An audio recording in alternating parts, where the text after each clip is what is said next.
zelo veliko smo delali tako v spomladanskem času kot čez poletje.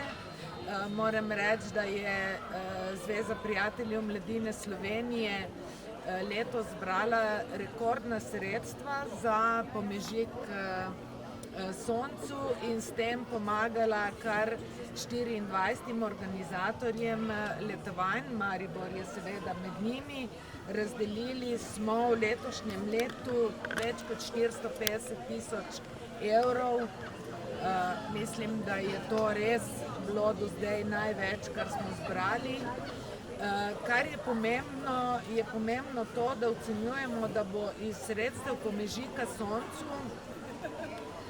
da je iz sredstev pomežika Soncu letovalo v 2 mesecih več kot 1000 otrok in pa seveda kar 135 otrok s posebnimi potrebami, ki jih je spremljalo tudi 90 spremljevalcev.